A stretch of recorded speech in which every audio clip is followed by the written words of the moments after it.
आणखी एक मोठी बातमी येते या बुलेटिनमध्ये। कापूस व्यापारी शेतकऱ्यांकडून कापूस विकत घेताना शेतकरी जर जुन्या नोटा घेत असतील तरच त्यांना जास्त भाव देऊ आणि नव्या नोटा घेत असतील तर कमी भाव दिला जाईल अशी अट टाकून शेतकऱ्यांची कोंडी करण्याचा प्रयत्न करतायत। त्यांच्याजवळचा काळा पैसा पांढरा करण्यासाठी व्यापाऱ्यांनी ही शक्कल लढवलेली आहे।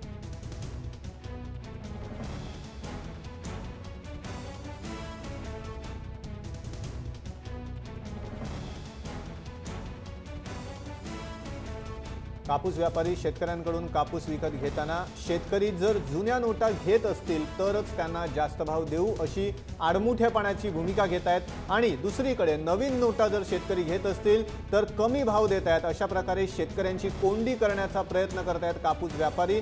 त्यांच्याजवळचा काळा पैसा पांढरा करण्यासाठी व्यापाऱ्यांनी ही शक्कल लढवली असल्याचा आरोप आता शेतकऱ्यांनी केलेला आहे। मोठी बातमी आहे, शेतकऱ्यांची अडवणूक होते, आडमुठेपणाची भूमिका जाणून बुजून कापूस व्यापारी घेत आहेत। शेतकऱ्यांकडून जर कापूस विकत घेत असतील तर शेतकरी जुन्या नोटा घेत असतील, स्वीकारत असतील तरच आम्ही त्यांना जास्त भाव देऊ किंवा त्यांना भाव देणार नाही।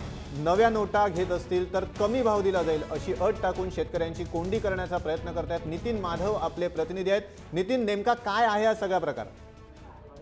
अनिकेत, खरं तर शेतकऱ्यांची कोंडी करण्याचा हा प्रयत्न आहे की त्यांचा जो ब्लॅक मनी आहे तो वाईट करण्यासाठीचा हा प्रयत्न आहे।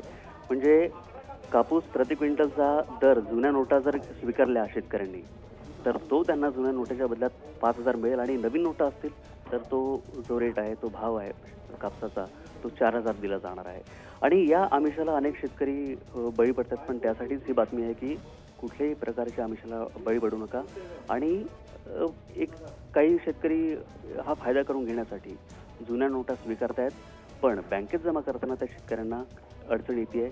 आणि कारण की या नोटा फक्त 31 डिसेंबरपर्यंत घेतल्या जात आहेत। अनिकेत, नक्की धन्यवाद नितीन दिलेल्या माहितीबद्दल। तर कापूस विकत घेताना शेतकरी जर जुन्या नोटा घेत असतील तरच त्यांना जास्त भाव देऊ आणि नव्या नोटा घेत असतील तर कमी भाव देऊ अशी अट करून शेतकऱ्यांची कोंडी करण्याचा प्रयत्न केला जातोय कापूस व्यापाऱ्यांकडनं। त्यांच्याजवळचा काळा पैसा पांढरा करण्यासाठी ही शक्कल लढवली जाते, मात्र यात भरडला जातोय तो शेतकरी।